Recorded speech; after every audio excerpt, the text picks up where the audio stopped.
نتحول الآن إلى مطار الرباط وصور مباشرة لوصول شارع الحسن الثاني من أجل تحية المنتخب المغربي الذي وصل قبل قليل إلى مطار الرباط سلا قادما من مطار حمد الدولي في رحلة استمرت.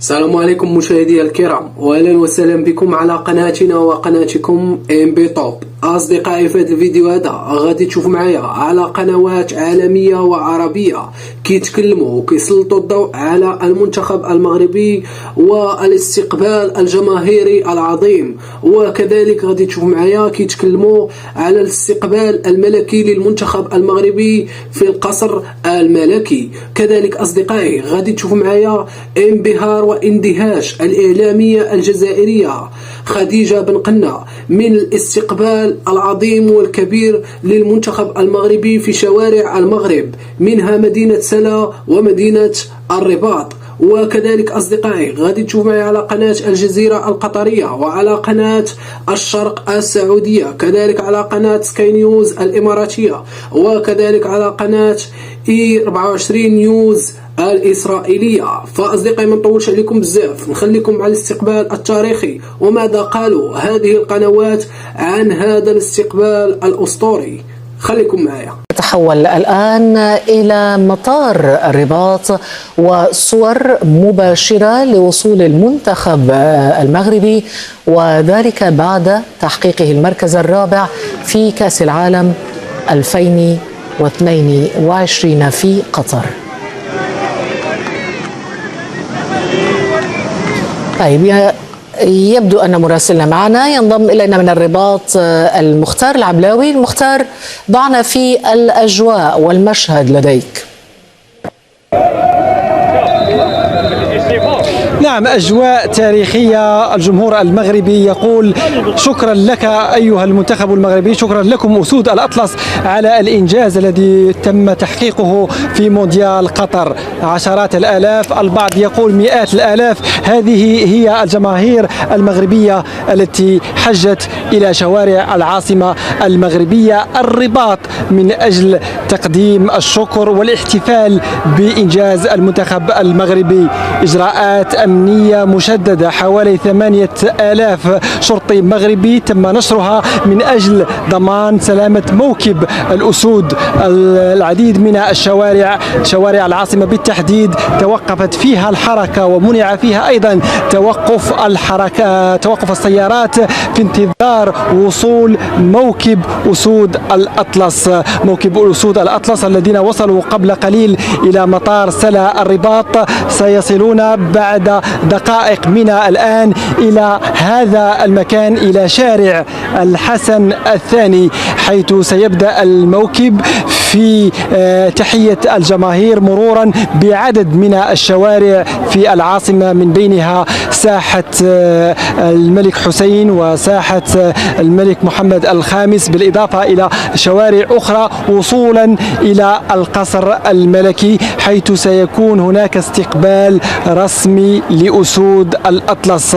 بيان لوزارة الأوسمة والقصور الملكية المغربية قال إن هناك استقبال رسمي بعد المسار المتألق لأسود الأطلس في مونديال قطر. أسود الأطلس كانوا أول فريق أو أول منتخب عربي وإفريقي يصل إلى دور نصف النهاية، وبقليل من الحظ كان بالإمكان الوصول إلى المباراة النهائية. لكن على أي، الجمهور المغربي سعيد جدا بهذا المنتخب، بهذا الفريق الشاب الذي يقول الخبراء والمتابعون أنه سيكون له شأن كبير، خصوصا وأن عناصره وأغلب عناصره لا زالت شابة بقيادة مدرب شاب هو وليد الركراكي، الذي أعطى إضافة نوعية لهذا المنتخب. المنتخب المغربي لم يكن فقط يمثل المغرب، بل مثل العرب ومثل الأفارقة ومثل أيضا الشعوب المستضعفة التي تابعت في آسيا وفي إفريقيا المباريات التي خاضها المنتخب المغربي، والذي تمكن من الفوز على منتخبات عريقة كالمنتخب البلجيكي، كالمنتخب كالمنتخب البرتغالي كالمنتخب الإسباني قبل أن يتوقف مسار منتخب المغربي في دور نصف النهاية بعد أن خرج في مباراة نصف ضد المنتخب الفرنسي. هذا المنتخب بالإضافة إلى كرة القدم أعاد مجموعة من القيم إلى الشباب. عرف في الصحافة المغربية والصحافة العربية بأنه منتخب الساجدين. رأينا وشاهدنا علاقات اللاعب بوالديه بأمه، بر الوالدين، أيضا كلمة ركز عليها مدرب المنتخب المغربي وليد الركراكي وهي النية، أي ضرورة الإخلاص من أجل تحقيق نتائج. وهذا ما تحقق في هذا المونديال، مونديال قطر الذي عرف الكثير من الإنجازات والذي شهد العالم بنجاحه على كافة المستويات. إذن هذا الجمهور الذي حج ليس فقط من الرباط وليس من مدينة سلا المجاورة، بل الجمهور حج من مدن مختلفة. التقينا ببعض الجمهور الذين جاءوا من مدينة طنجة، من مدينة القنيطرة، من مدينة الخميسات، من مختلف المدن المغربية. يحج هؤلاء إلى هنا، إلى شارع الحسن الثاني، من أجل تحية المنتخب المغربي الذي وصل قبل قليل إلى مطار الرباط سلا قادما من مطار حمد الدولي في رحلة استمرت حوالي 7 ساعات. والآن بعد لقاء اللاعبين في مطار سلا الدولي بأفراد عائلاتهم سيركبون حافلة مكشوفة وستجوب شوارع العاصمة المغربية، وستكون هناك مجموعة من الأنشطة والفعاليات لتحية الأسود على هذا الإنجاز الذي وكان غير مسبوق. هذا الإنجاز الذي وصف في المغرب بالتاريخي، باعتبار أن آخر إنجاز للكرة المغربية كان هو تخطي دور المجموعات في مونديال مكسيكو سنة 1986. الجماهير المغربية ترفع الأعلام، حجت رفقة أفراد عائلاتها كبار السن، الأطفال، النساء، الرجال، الكل يحمل الأعلام المغربية ويرتدون قمصان المنتخب المغربي. هذا المنتخب الذي كما شاهدنا طيلة تغطية قناة الجزيرة لمونديال قطر أدخل الفرحة على فئات مختلفة من المجتمع المغربي. الكل كان سعيدا بتلك النتائج، خصوصا وأن أكثر المتفائلين كانوا يتوقعون وصول المنتخب المغربي إلى تخطيه دور المجموعات، ولم يكن أكثر المتفائلين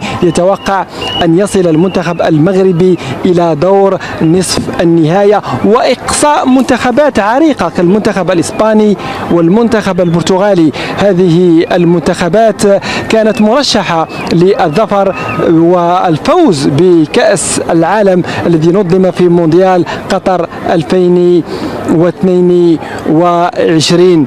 وكما نلاحظ الآن لا يزال توافد الناس قادمين من مدينة سلا ومن مدن مغربية في انتظار وصول حافلة المنتخب المغربي من هذا الاتجاه إلى شارع الحسن الثاني. الموكب المنتخب يقترب، وواضح أن الفرحة كبيرة والاستقبال كبير، وهم يستحقون هذا الاستقبال الجماهيري الكبير بفعل البطولة التي أظهروها في هذا المونديال. شكرا لك المختار العبلاوي، كنت معنا من الرباط.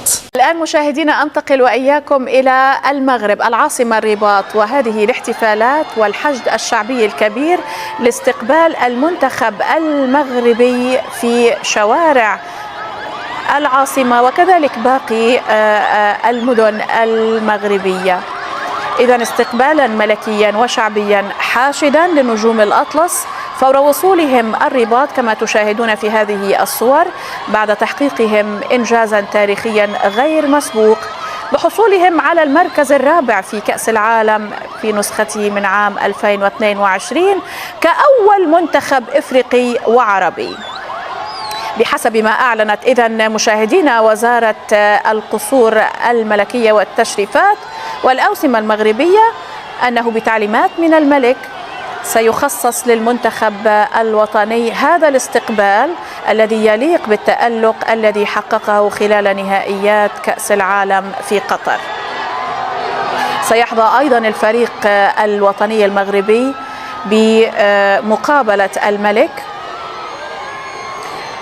وسيتنقلون بين ساحات وشوارع العاصمة الرباط احتفاء وتقديرا بما أنجزوه تاريخيا في هذه النسخة من كأس العالم.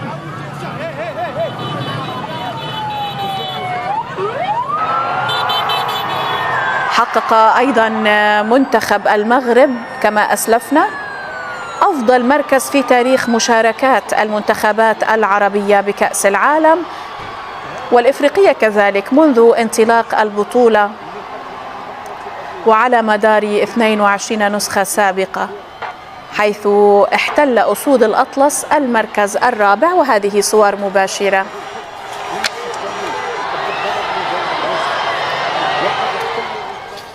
وإلى الرباط حيث ينضم إلي عبر خدمة سكايب مراسل قناة 24 نيوز رضا بنيس. مرحبا بك رضا.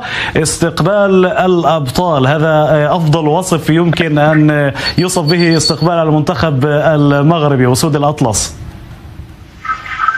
مساء الخير محمد. أكيد استقبال الأبطال. نحن نتواجد الآن في العاصمة المغربية الرباط في أحد أهم شوارع هذه المدينة والشوارع الرئيسية، شارع محمد الخامس. ومنذ الساعات الأولى لهذا اليوم يعني تنقلت من مدينة الدار البيضاء إلى الرباط في حدود الساعة 1، وكانت كذلك الشوارع مليئة عن آخرها إلى حدود الساعة 5 عندما حطت طائرة المنتخب المغربي القادمة من الدوحة.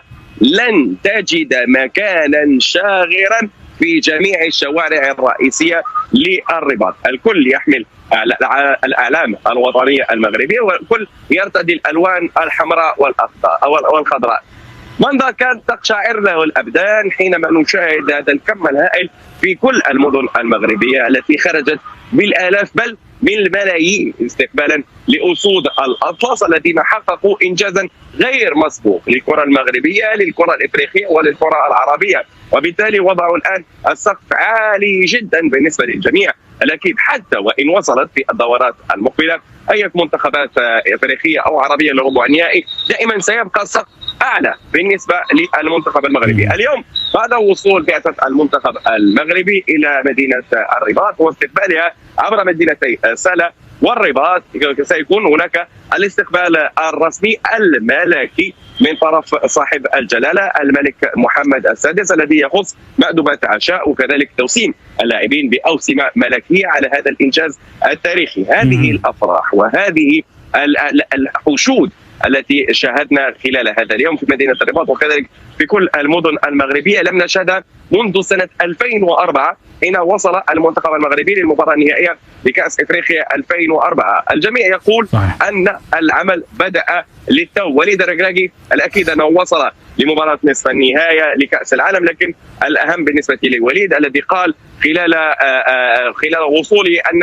العمل بدأ للتو. الهدف هو الفوز بكأس افريقيا المقبله. وفي هذه النقطة بالتحديد رضا، نعم يعني عند حديثك عن الاستقبالات الكبيرة والافراح والليالي الملاح، خطر لي ان وجود المنتخب المغربي الان في اي دولة عربية ليس فقط في العاصمة الرباط سيحظى بذات الاستقبال بعد هذه الفرحة الكبيرة التي زرعها في قلوب الملايين من العشاق حول العالم العربي. المرحلة القادمة رضا ستضيف المزيد والمزيد من المسؤولية على الركراكي وعلى منتخب المغرب الذي تعلو أسهمه كثيرا الآن.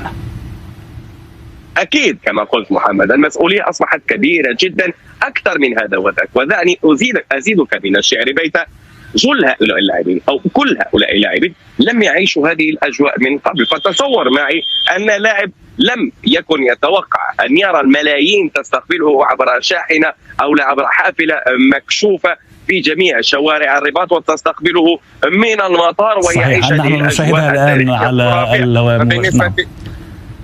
أكيد. فبالنسبة لهذا اللاعب المسؤولية أصبحت كبيرة. الهزيمة مرفوضة مستقبلا بالنسبة لهؤلاء اللاعبين الذين عاشوا هذه التجربة. وليد الركراكي كان لاعبا سابقا للمنتخب المغربي، كان في جيل 2004 الذي لعب المباراة النهائية وكان لاعب في ذلك الوقت.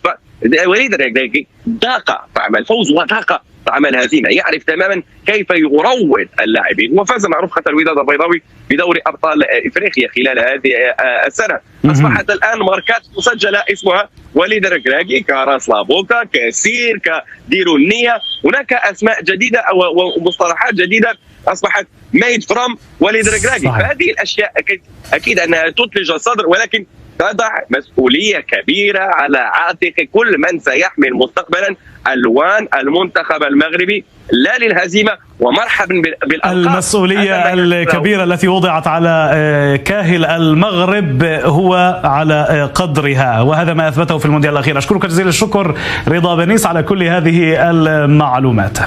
حظي أعضاء المنتخب المغربي صاحب المركز الرابع في كأس العالم بتكريم ملكي بعد عودتهم إلى الرباط.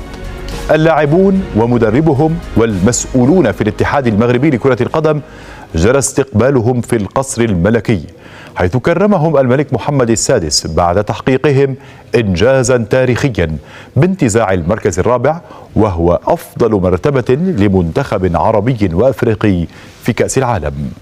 ومنح الملك اللاعبين ومدربهم ورئيس الاتحاد وسام العرش تقديرا لجهودهم خلال البطولة والنتائج غير المسبوقة في أكبر بطولة كروية في العالم.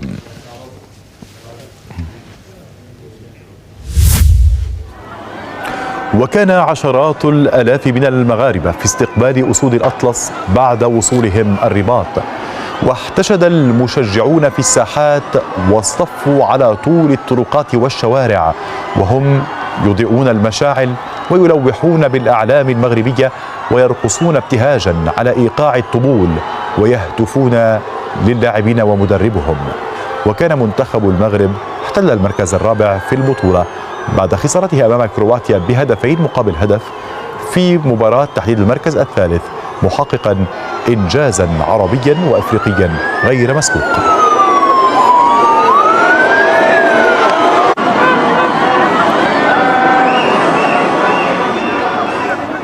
ومعنا مباشرة من الرباط الكاتب والباحث السياسي الدكتور عباس وردي. أبدأ معك قبل القراءة الكروية دكتور عباس.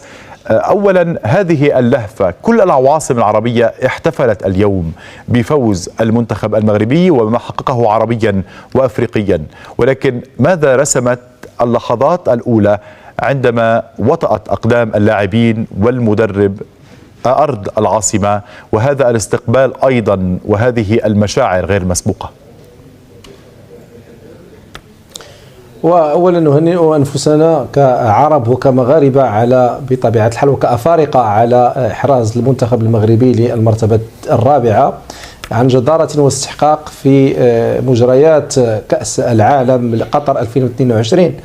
فعلا إنها ملحمة تاريخية تبين على أن العرب إذا أرادوا سيصلون بطبيعة الحال إلى تحقيق الأهداف المنشودة، والمغاربة أكدوا مرة أخرى على أنهم قادرون على تغيير المنحى الذي على أساسه تألق الفريق الوطني، وكذلك صنع على يد بطبيعة الحال مدربه ملحمة عربية مغربية إفريقية تاريخية بصم من خلالها اللاعبون المغاربة على أن العرب وكذلك الأفارقة قادرون على اعتلاء منصة الكبار. إذن هذا الاستقبال بطبيعة الحال الشعبي أو قبله الملكي كانت فيه إشارة واعدة على أن المملكة المغربية ملكا وشعبا هي ملتفة حول العرش، وكذلك الشعب كذلك يلتف حول العرش، وكذلك متمسك بوحدته، وكذلك معتز بانتمائه إلى هذا الوطن.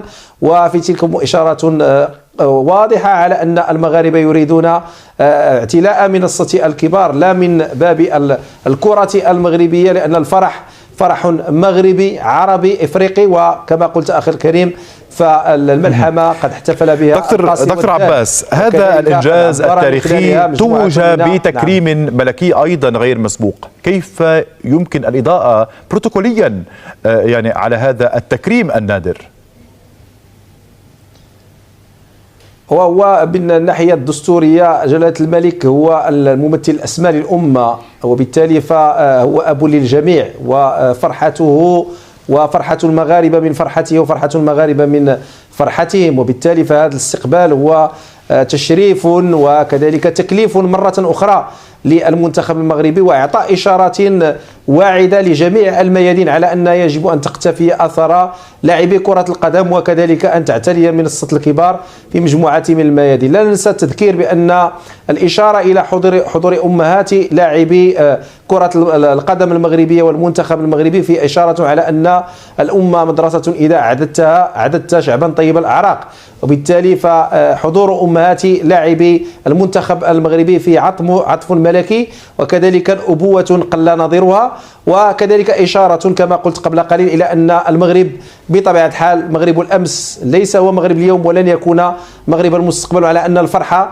هي فرحة عربية إفريقية. أراد من خلالها جلالة الملك أن يعطي إشارات قوية على أنه دائما يشد على عضدي وعلى أيادي بطبيعة الحال المغاربة الذين يصنعون التاريخ وصنعوا التاريخ من خلال كرة القدم، وكذلك يعطي إشارات كذلك واعدة لجميع الدول العربية وكذلك الإفريقية على أن اللحمة العربية بطبيعة الحال هي الفيصل في بناء مجتمع عربي وكذلك إفريقي متماسك، لأن الاحتلال المركز الرابع بطبيعة الحال هو مغربي، ولكن له بس قبل أن ينتهي وقتنا، هذا الاهتمام الملكي الملك محمد السادس الذي يهتم بطريقة مباشرة ويرعى الرياضات وتحديدا رياضة كرة القدم، الأكاديمية الملكية المغربية أيضا لها دور كبير، والتي أنشئت قبل سنوات وكانت كفيلة اليوم باستقطاب هذه المواهب والمهارات وتقديم التدريبات، وهي تنافس اليوم الأكاديميات الأوروبية وتصل إلى المراكز الأولى. كيف يمكن الاستفادة من التجربة المغربية، وكيف يمكن أيضا قراءة هذا الدعم الملكي المباشر الذي سبق اليوم أو فوز والتكريم الملكي بسنوات؟ كما قلت قبل قليل، جلالة الملك من الناحية الدستورية والضامن لسير المؤسسات، وبالتالي فهذه المؤسسات على رسلها بناء منتدى وكذلك مفخرة للمغاربة والعرب والأفارقة، لا وهي أكاديمية محمد السادس لكرة القدم، التي بطبيعة الحال أنجبت خيرة اللاعبين في هذا اللعبة الرياضية التي أشر من خلالها رواد تربوا وكذلك ترعرعوا في كنف هذه الأكاديمية، والذين بصموا التاريخ الكروي في بطبيعة الحال إطار كأس العالم لقطر 2022.